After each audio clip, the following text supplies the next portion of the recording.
16 मार्च को सूरत आश्रम में हुए संत सम्मेलन में जनता ने सबसे ज्यादा तालियां बजाई जब स्टेज पर भोलानंद उर्फ विनोद उर्फ ब्रिजमोहन ने आकर सच्चाई बयां करनी शुरू की। इस संस्कृति को नष्ट करने के लिए जो लोग ताकतें लगी हैं वो मेरी अब समझ में आया कि मैं बहुत छोटा सा व्यक्ति हूँ, आम व्यक्ति हूँ। मैं बापूजी के चरणों में रह करके जो मैंने सीखा, जो पाया है, और आज मैं उसको समाज में बांटता हूँ तो भी मुझे लोग बहुत आदर से देखते हैं। लेकिन ये उन्होंने मेरे से क्या करवा दिया उन लोगों ने कि मेरे को भी समझ में नहीं आया। 2012 में मैंने बम्बई में अपना योग सेंटर शुरू किया। 2010 में मैं आश्रम से निकल गया था। तो उस समय ये महेंद्र चावला, वहाँ मेरा योग चल रहा था। उस समय ये विरार में था मेरा, तो विरार में दोनों ये और वीणा एक माई करके वो दोनों वहाँ मेरे को मिले।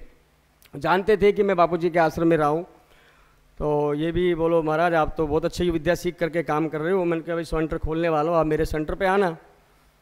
तो ये मेरे जिस दिन मेरा उद्घाटन था ये लोग आए भी थे मेरे पास, बोला आप कोई सेवा हो बताना।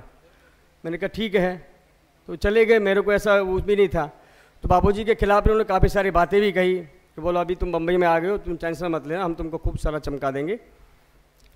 तो फिर 5-6 दिन के बाद फिर इनका फ़ोन आया, इसका महेंद्र चावला का, कि बोलो महाराज देखो अभी हम ऐसा गेम खेलने जा रहे हैं कि हम सभी माला माल होंगे और बापू कितना भी जोर लगा ले वो बाहर कभी नहीं आ सकते।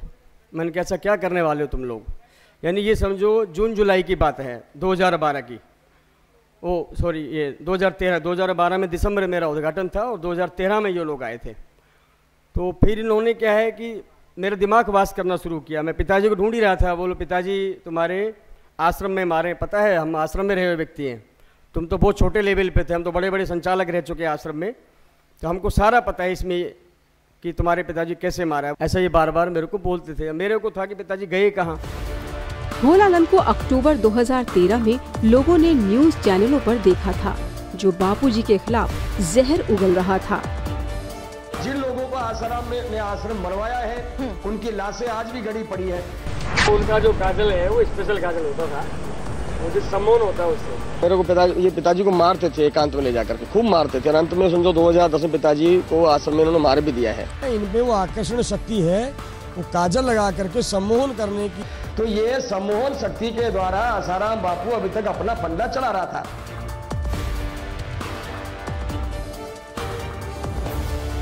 लेकिन आज भोलानंद वो हर सच्चाई बता रहा है कि किस किस तरह किन किन लोगों ने उसे क्या क्या करने पर ललकारा था, मजबूर किया था और फुसलाया था। बापूजी के खिलाफ बोलने के लिए क्या क्या कहकर बहकाया और टीवी चैनलों में उसने क्या क्या बोला था। जब बापूजी जेल में गए उसके समझो 4-5 दिन के बाद ये लोग ऐसे हाथ धो के पीछे पड़ गए मेरे बुरी तरह। तो इन्होंने क्या है किसी बड़े ज्योतिष है उससे मिलवा दिया। तो पहले से मैं योग सिखाने जाता था, तो उन्हीं ने फिर क्या किया कि एक बड़े ज्योतिष है, मृत्युंजय ज्योतिष है बम्बई के अंदर, नाम है उन्होंने काफ़ी। उन्होंने मेरा हाथ दे करके बोला महाराज तुम्हारे तो स्टार चमकने वाले हैं, आप ज़्यादा तो नहीं 5-7 दिनों में 50-60 करोड़ के मालिक बनने वाले हो। मैंने तो 50-60 लाख क्या 5-10 हज़ार भी नहीं देखे। उस फ्लैट भी मेरी सिस्टर ने मुझे दिया है, तो मैं कैसे वो चीज़ करूँ। बोले नहीं आपको पता नहीं बम्बई में रातों रात लोग अरबपति बन जाते हैं। तो मैंने कहा ठीक है भाई बताओ कुछ ऐसी क्या युक्ति है। अब उन्होंने वो कर दिया तुरंत ही। फिर इंडिया टीवी वाले का वो अपना वसीम अख्तर नाम है उसका, वो मेरे पास आया। मेरे पास नंबर है बाकायदा, जिन जिन से मेरी बात होती थी, जिन जिन लोगों ने मुझे फंसाया है, मैं उन सबके आपको डिटेल वाइज बता दूंगा। मैं आपको मीडिया क्या करती है, हरामखोर मीडिया मेरे बोलना पड़ता है, क्योंकि एक मुझ जैसे साधारण व्यक्ति को रूम में बंद करके आप कुछ ही बुलवा लेते हो। मुझे मैं तो किसी को नहीं देख सकता वहाँ पे। आज मैं लाखों करोड़ों लोगों के बीच में बोल रहा हूँ। आप में अगर सच्चाई दिखाने की है कुछ ताकत मीडिया के अंदर, तो आज दिखाए कि मैं सरेआम बोलता हूँ मैं। फिर इन्होंने फ़ोन करवा दिया वसीम अख्तर ने। वसीम अख्तर ने क्या किया, एक मैटर तैयार रखा था पहले से ही बना करके, मेरे को क्या क्या बोलना है पहले मेरे से लिखवा लिया उन्होंने। उसके बाद फिर इनके फ़ोन आने शुरू हो गए उनके फ़ोन पे। वसीम अख्तर के फ़ोन से भाई अपना ये अमर प्रजापति है, दीपक जो अपना ये महेंद्र चावला है, ये वीणा माता करके है विरार की, और भी कई लड़के इसके अंदर है, अजय है। चांडक है, इनसे काफ़ी, मेन तो इसमें था देवेंद्र जो दिल्ली है आजकल, वो देवेंद्र जो लाइन देता था ना, उससे महसूस होता था कि कोई लाइन से बात करवाता है। अपने फ़ोन पे चालू रखो ऐसा बोलता था, फिर आगे आगे वाया वाया करके वो लाइन जाती थी। वो मेरे को जहाँ तक है चांडाल चौकड़ी तो ये है ही, और भी कई इसमें सम्मिलित हैं, मेरे को नाम भी ध्यान में लोगों के, और मीडिया में तो कई शामिल है इसके अंदर। दीपक चौरसिया तो ऐसा उसने खेल रच रखा था उसने कि वो खुद तो बात नहीं करता था फ़ोन पे, तो वहाँ मनीष अवस्थी बैठता मुंबई में, जो इसका इंडिया न्यूज़ का है मेन चैनल वाला, तो मनीष अवस्थी मेरे को लेने आता रोज़ गाड़ी लेकर के। 3 गाड़ियाँ और चलती थी आगे पीछे, एक इंडिया टीवी वाले की, वसीम अख्तर की, और न्यूज़ 24 वाले की, और एबीपी वाले की, ऐसे 5-6 गाड़ी मेरे साथ आगे वहाँ से होती थी। ये लोग क्या करते, जब मुझे बुलवाते उसके पहले नोट दिखाते। मैंने सही बताऊँ, ज़िंदगी में बापूजी के द्वार में भी तो नोट नहीं देखे होंगे जितना मीडिया वाले मुझे दिखाते थे। वो भर भर के ट्रंक और सूटकेस वहाँ लेके बैठे होते थे, ये गाड़ी के अंदर ही, जिस गाड़ी मेरे को लेके जाते थे ये। अब मेरी तबीयत खराब, मेरे को पेट में दर्द है, अल्सर है, मेरे काफ़ी समय से मरीज हूँ, भैया मेरे को नहीं बोलना इतना, और आपने तो मेरे को छोड़ ही नहीं रहे हो। उसी गाड़ी में 2-3 गुंडे बैठे होते थे इनके, कोई सफ़ेद कच्छे वाले, लाल कच्छे वाले, बुर्की पहन करके, और फिर उन्होंने मेरे को मेरा रोड फ्लैट दिखा दिया। मेरा रोड है वहाँ पे, वहाँ फ्लैट दिखाया 70-80 लाख रुपए का। तो जब भी कुछ मना करूँ तो मेरे को प्रलोभन दे देवे, साथ में वो गुंडे बैठा रखे डराना धमकाने के लिए। मेरे आगे पीछे कोई है नहीं जो मेरे को बचा लेवे। वो गाड़ी में ऐसा महसूस लिया कि मैं आगे पीछे के जा ही नहीं सकता था। फिर दूसरा, इन्होंने अपने जो इनका लाइव करते जहाँ से ये, वहाँ 2 दिन रखा अपने पास, इन्होंने वहीं बैठा के रखा, वहीं सुलाना, वहीं खिलाना, रात दिन वहीं रहा मैं। अब मेरा 2-3 जगह मैंने प्रोग्राम भी ले रखे थे अपने योग सिखाने वाले, वहाँ से उठा लिया सुबह सुबह इन्होंने मेरे को। वहाँ के लोग साक्षी हैं, मेरे पास योग सीखने के लिए जो माता बहनें बच्चियाँ आती हैं, उनसे भी आप पूछ सकते हैं, उनके नंबर है मेरे पास बाकायदा। उनके सामने इन्होंने जो जो हरकतें करवाई ना, उसमें जेपी है जयप्रकाश, जो इंडिया टीवी का है, उसने क्या हरकत की, उसने मेरी जो योग में सीखने वाले जो आते हैं योगा सेंटर पे, बोला आप कुछ नहीं करो, मुंह पे कपड़ा बांध के जो आप बोलेगी ना, जो पैसा मांगोगे हम देंगे, आप कुछ नहीं बोलना है, हम मैटर तैयार करके देंगे, आपको इतना ऐसा ऐसा बोलना है। अब उसमें जो समझदार बहनें बच्चियाँ माताएं थी, उन्होंने कहा जी हमारे तो कोई दुश्मनी है नहीं बापूजी से, हम क्यों बोलें। बोले एक काम करो, फिर कोई पैसे ले दे करके कोई बोल देवे, ऐसा कोई व्यक्ति को ला दो आप। अब उन लोगों ने मना कर दिया। मैं कह रहा हूँ जो जो मेरी फ़ोन पे बात हुई है, अगर वास्तव में ही ये मीडिया और चैनल वाले सच दिखाते हैं तो मेरी जो जो भी मेरे से बात हुई वो पूरा दिखाएं समाज को, जो मैं आज कह रहा हूँ। ब्रज बिहारी गुप्ता को मीडिया ने आचार्य भोलानंद इस फर्जी नाम से पेश करके आरोप लगवाया। बापू के जम्मू आश्रम में बच्चों को दफनाया भी गया। लेकिन क्या आप जानते हैं हकीकत में बात क्या थी? जम्मू पुलिस की जांच पड़ताल में आरोप निराधार साबित हुआ। जालसाज भोला द्वारा बच्चों के कंकाल आश्रम में गड़वाने की साजिश रची तो गई थी, मगर साजिश का पर्दा फाश हुआ। भोलानंद मेरे को काफ़ी देर से मेरे पीछे पड़ा हुआ है। ये मुझे कह रहा था कि तुम कब्रिस्तान से 2-3 कंकाल निकाल के आश्रम बापू जी के जम्मू आश्रम में दफना दो, गाड़ दो। और जो विक्की से जो बात हुई है जो जम्मू आश्रम के बारे में कि ऐसे ऐसे आप ऐसा बोल दो, इन्होंने मैटर तैयार कर रखे बहुत सारे बलात्कार के, बापूजी को जितना अधिक से अधिक फंसा सके, निकल ही नहीं सके ऐसे मैटर आप उन्होंने बना रखे पहले से ही।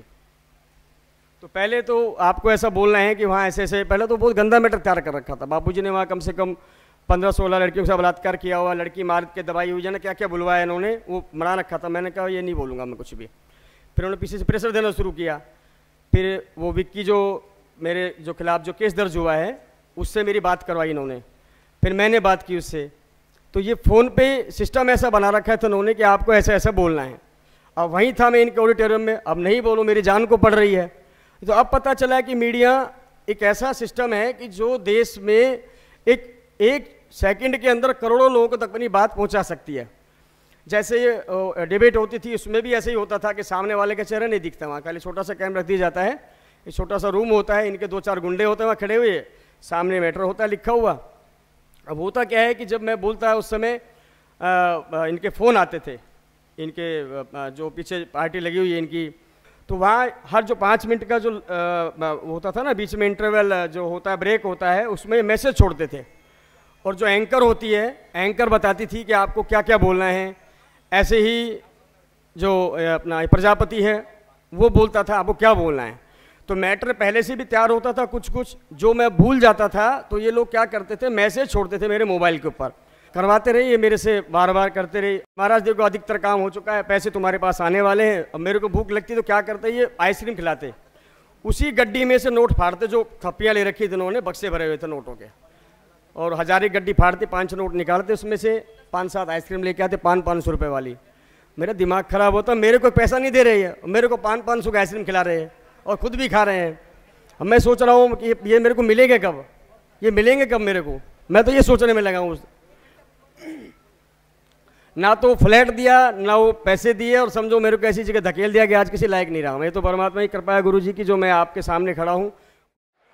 हम जब आपस में मिलते बैठते थे, ये लोग एक बहुत बात बोलते थे अच्छी, इनका ये कहना होता था, बोल गुप्ता जी देखो, आप फंसते हो या हम फंसते हैं, हम में से कोई भी अगर पकड़ा गया तो हम क्या करेंगे, एक दूसरे को गोली मार देंगे या चक्कू से वार कर देंगे। ये इनके लफ्ज़ थे, कई बार बोले उन्होंने। लेकिन आप यही करना, ऐसे खाली मत पकड़े जाना किसी से, मतलब अपने ऊपर या तो कोई छुरा वुरा मार लेना या कुछ ऐसा अपने ऊपर कर देना, या हम कुछ करवा देंगे आप पे, तो आप फिर वो क्या करेंगे, वो केस बना कर बापू पे डाल देंगे हम लोग। ये ऐसा ऐसा इनकी इसकी पूरी स्कीम थी।